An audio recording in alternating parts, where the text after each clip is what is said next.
Okay, that means that we move on to our next speaker,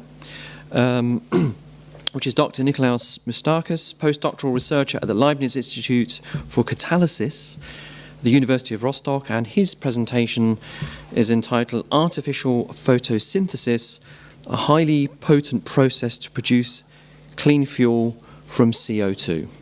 Thank you.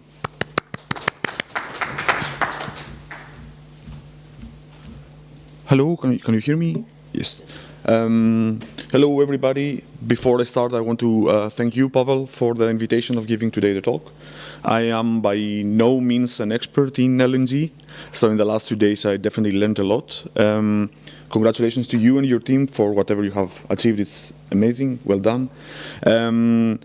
And since I guess that I am the person standing in between you and lunch, I will try to keep it short and hopefully interesting. As you can see from the title, it's not an LNG-related talk, so I'm going to give an introduction of a novel, relatively new process of producing fuels from carbon dioxide called artificial photosynthesis. And before I start, give a short introduction to where we come from. Hopefully, yes. Okay. So as you can see here from this slide, we are coming from LICAT. LICAT was founded practically in 2006, but it has a long history before that. And in 1952 was the first research institute in Europe focusing completely on catalysis, and it still is among the biggest publicly funded institutes in Europe till this day. And now there are 300 people working, more than 300 people working in LICAT now. Have a lot of guests, PhD students, and scholarship holders. There's 250 publications annually, lots of patents, and you can see here the basic and external funding of the whole institute. Where I come from, so usually people use the group photo in the last slide. I like to start with this to introduce you to the group. So I'm working in the Department of Heterogeneous Photocatalysis. It's being led by Professor Jennifer Strunk, as you can see here on the top. And I'm working in the subgroup of photocatalytic carbon dioxide reduction or artificial photosynthesis, so I'm going to present. And it's led by Dr. Tim Peppel, and you can see here a list of our team members.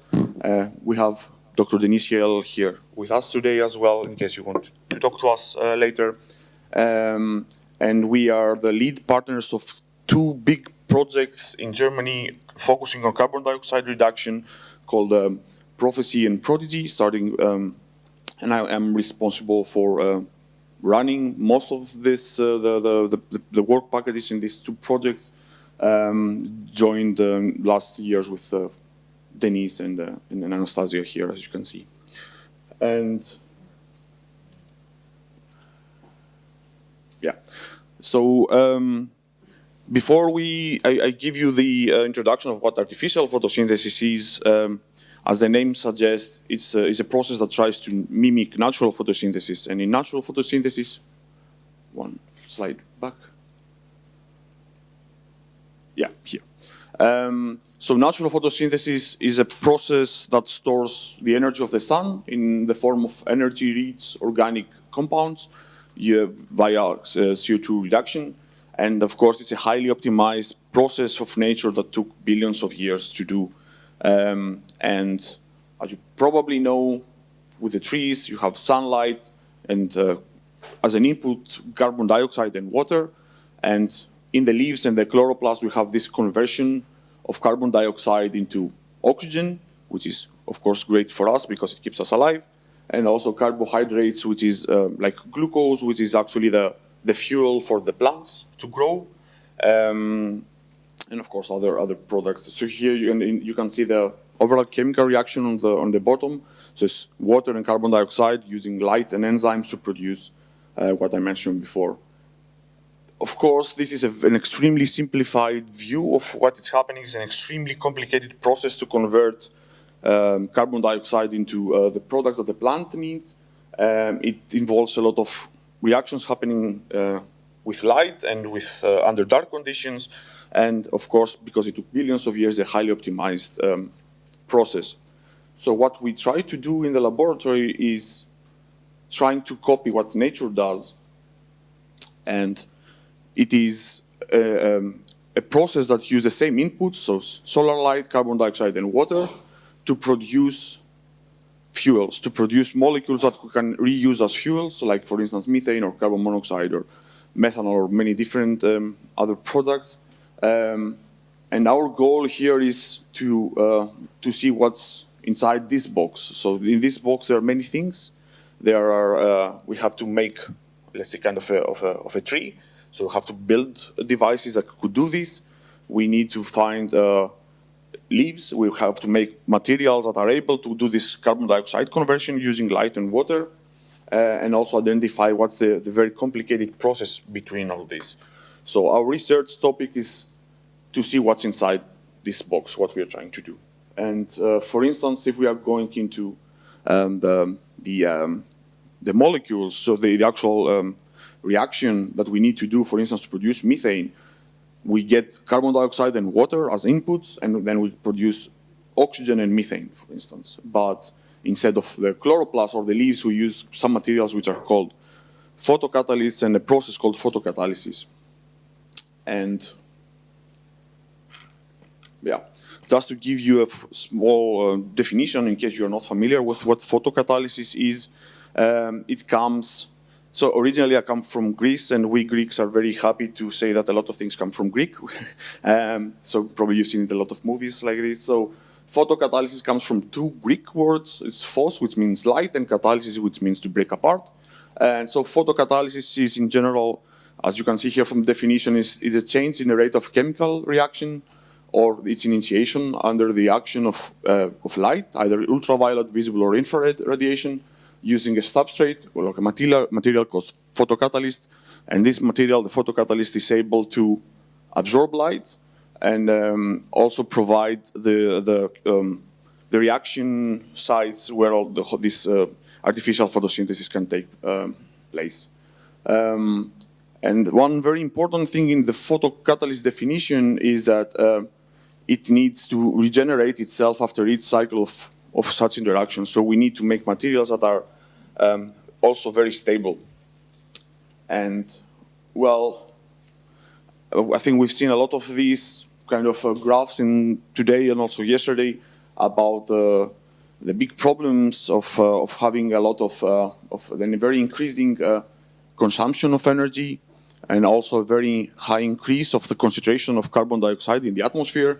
So before 2007, we are around 380, and we are already going more than 410 parts per million in the atmosphere.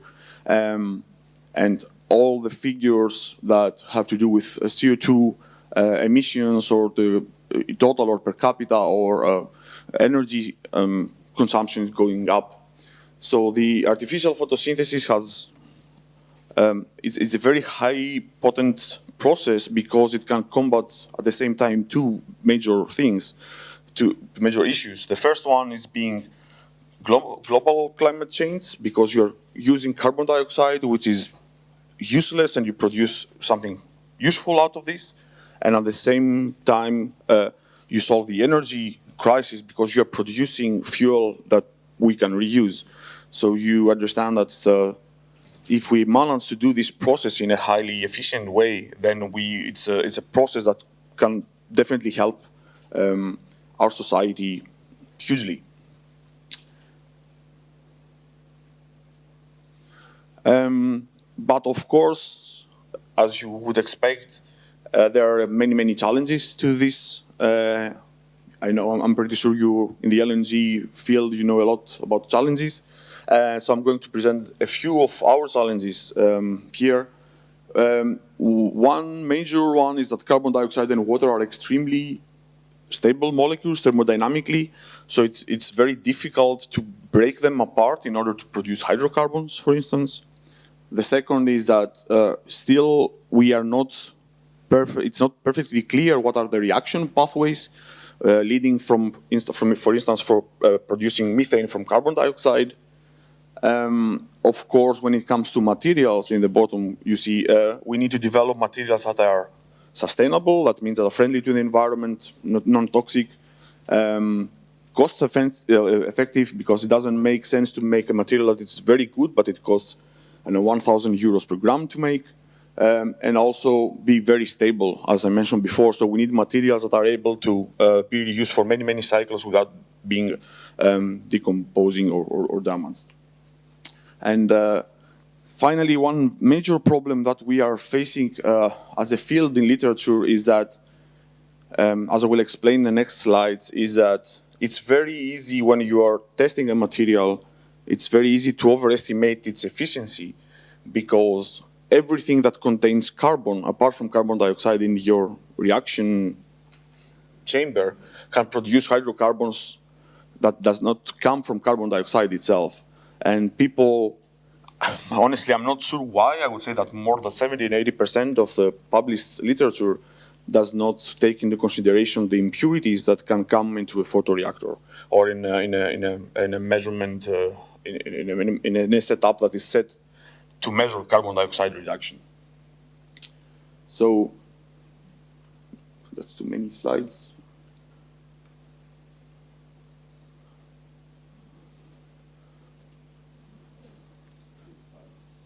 Yeah, so it's like a spoiler for later. Yeah.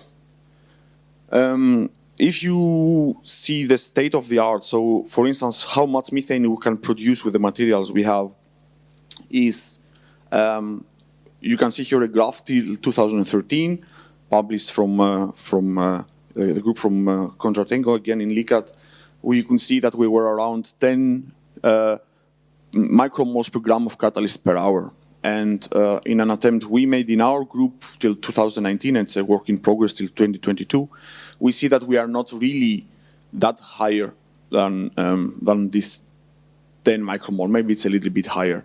So if we want to discuss about a process that might be industrially attractive, then we have to get an order of magnitude improvement in the photocatalytic performance, so that industry would be interested about investing in a, let's say, a power plant that's able to convert carbon dioxide into methane, for instance.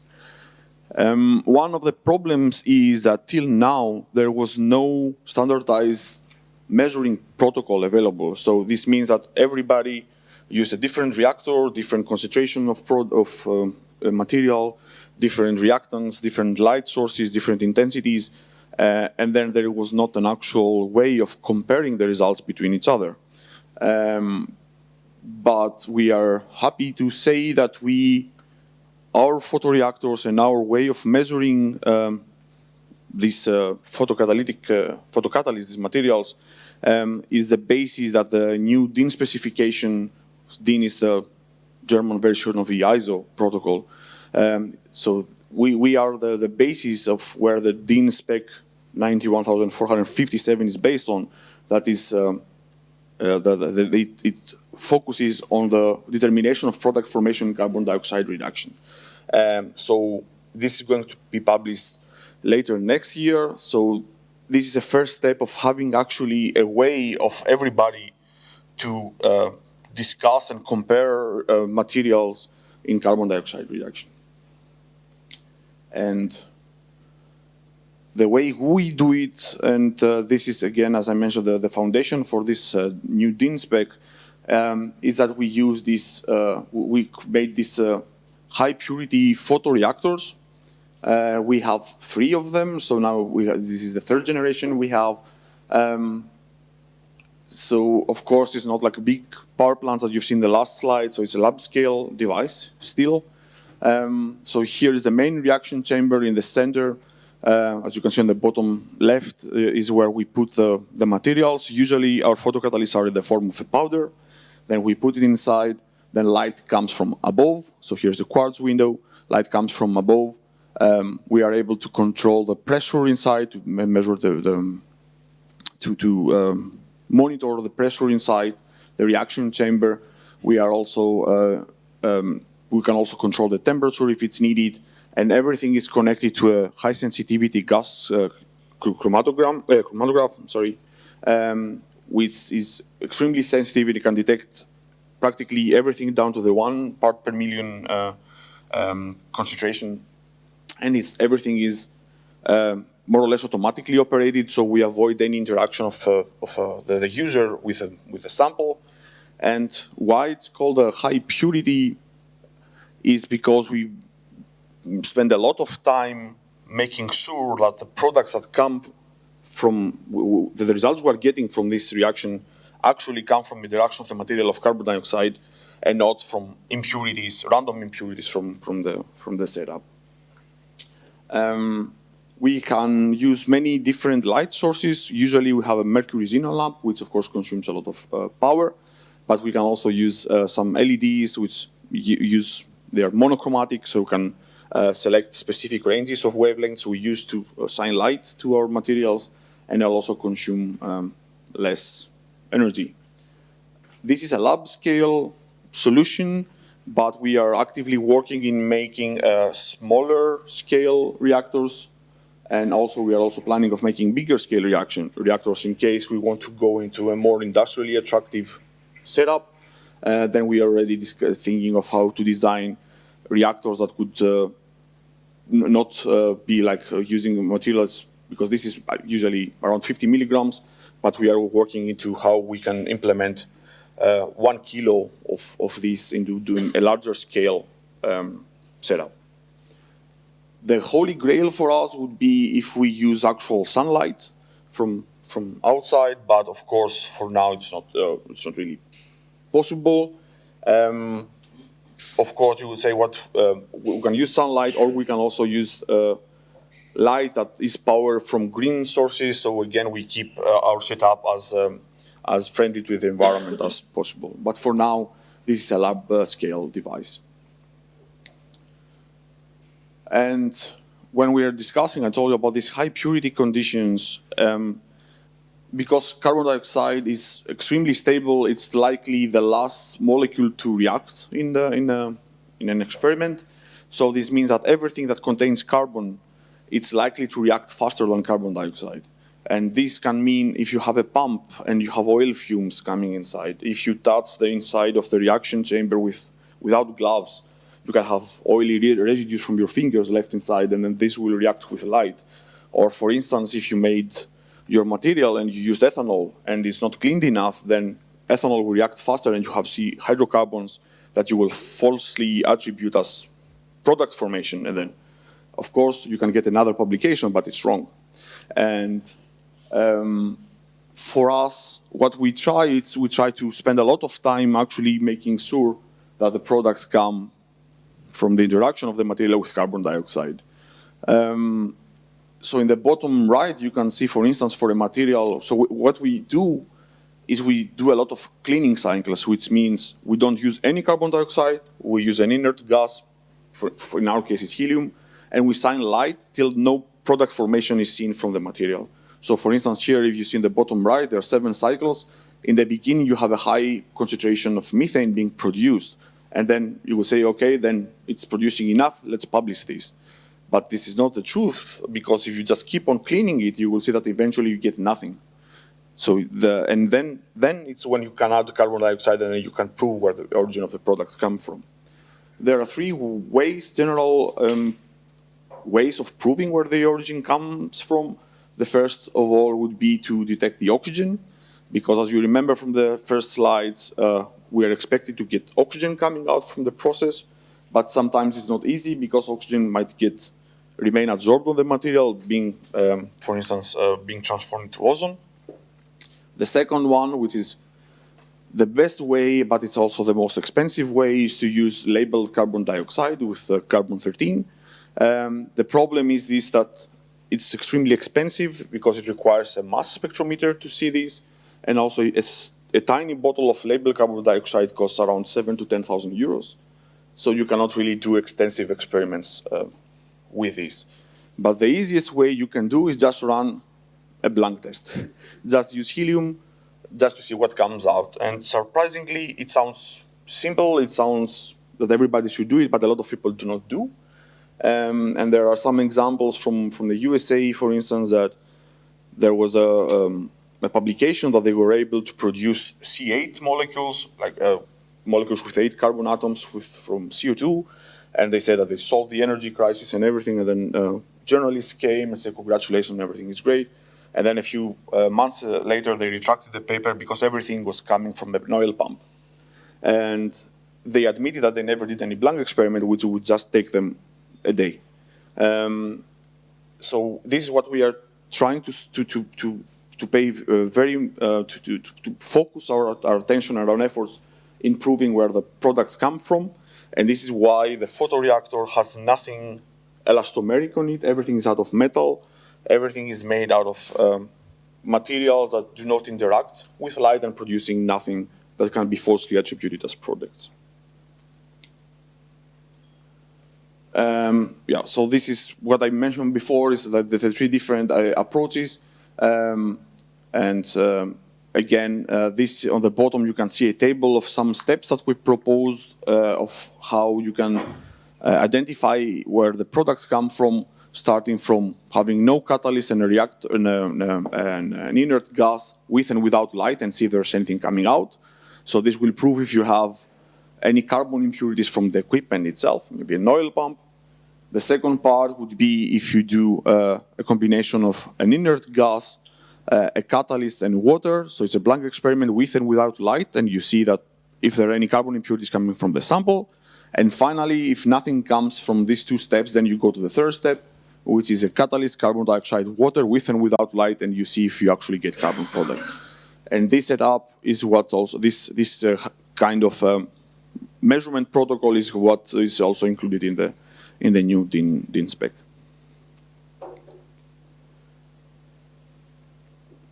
One of the challenges I mentioned in the beginning is that we don't really know the mechanism that is the predominant mechanism of producing methane from carbon dioxide.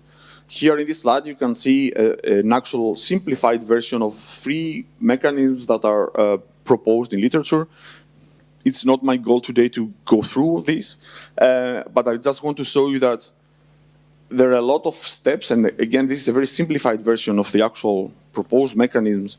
It's a very difficult process to understand, and of course, if you do not know specifically the pathway, it's very difficult to optimize materials for the mechanism. And also, this mechanism might work for one material, but not for the other, for another material. And also, a lot of these intermediates come from computational methods or are assumed to be taking part of in the pathway. So there's a lot of discussion in the scientific community of how, for instance, carbon dioxide is converted into methane.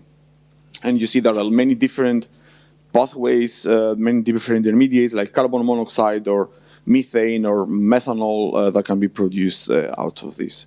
So nature used billions of years to optimize this. I hope that it's not taking billions of years for us to find out how this is being done. But more and more groups worldwide are focusing their attention in understanding what's the actual pathway behind this.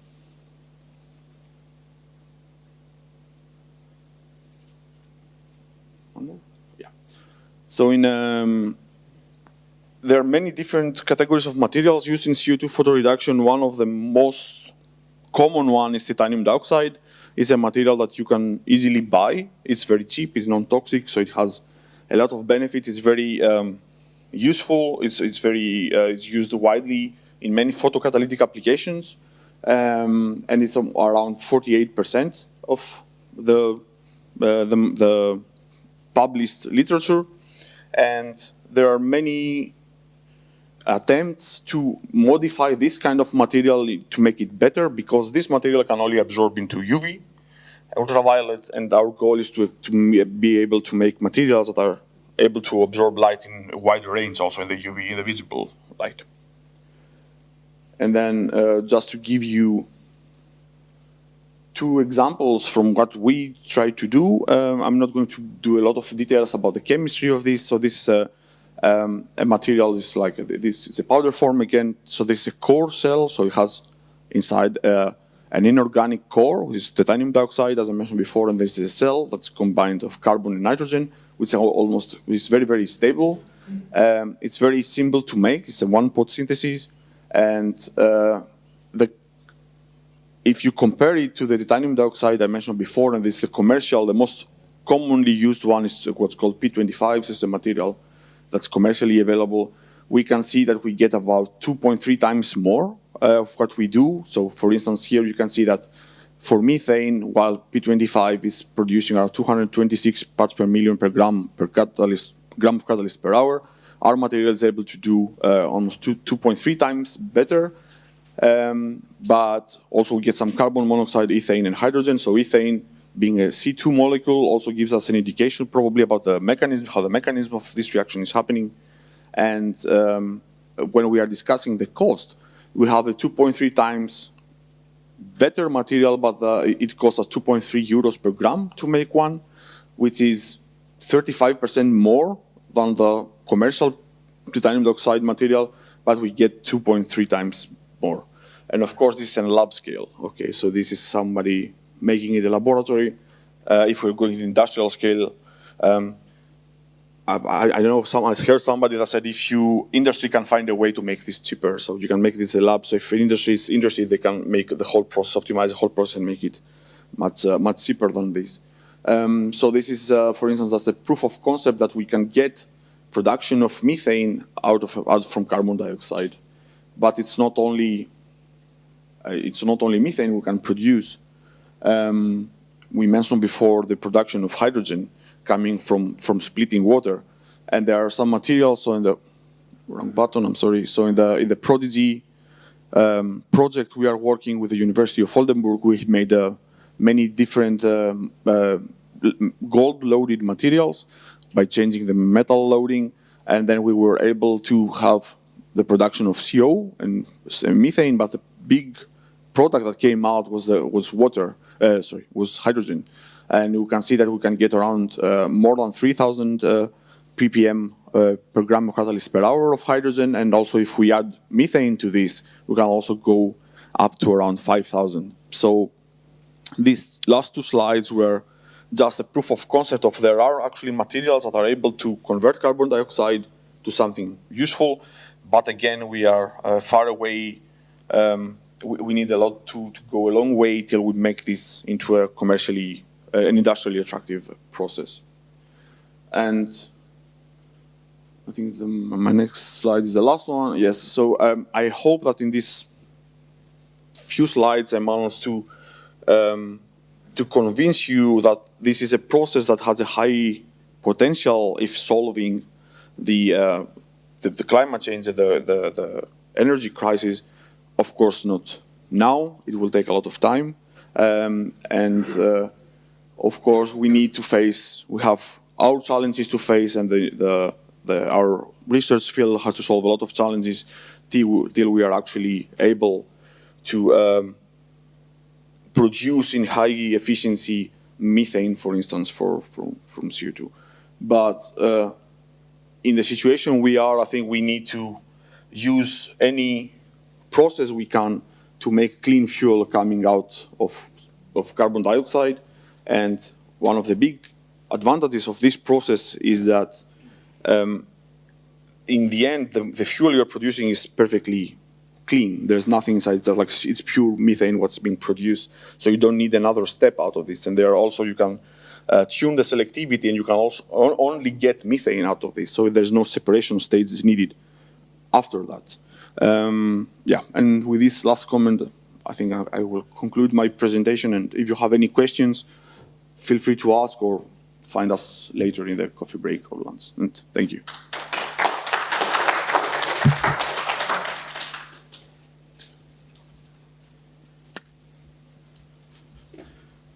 Thank you very much for that. Are there any questions from the floor?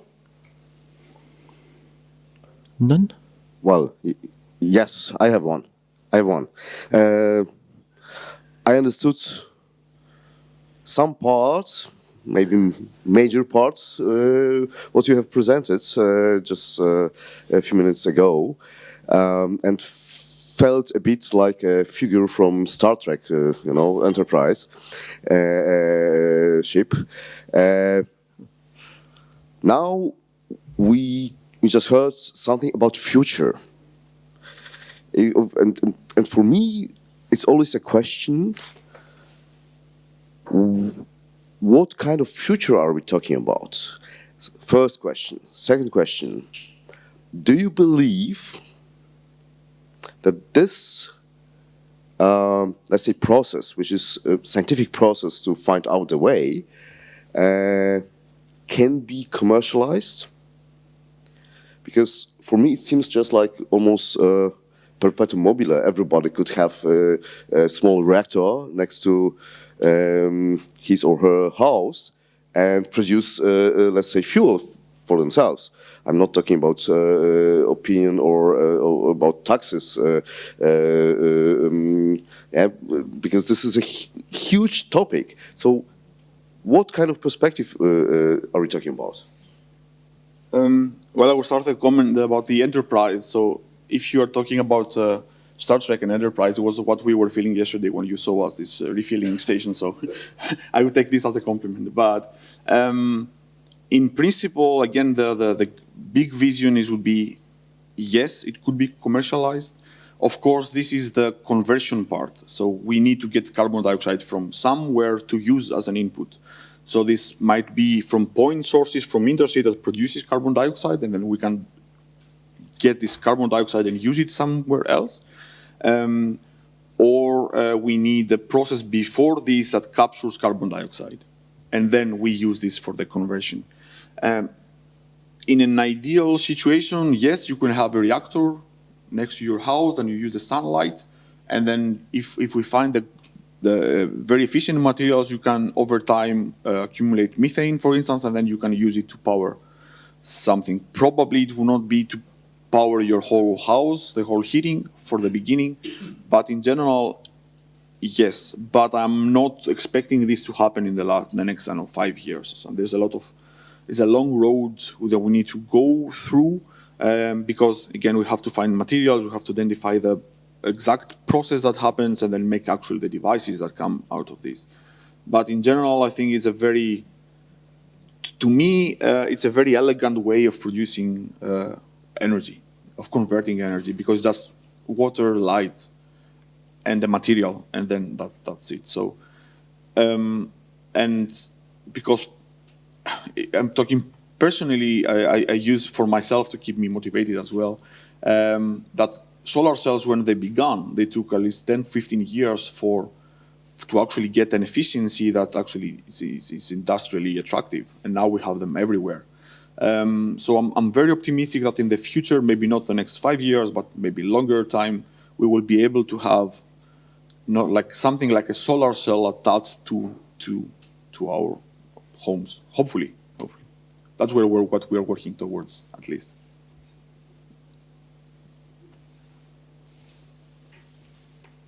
Another question?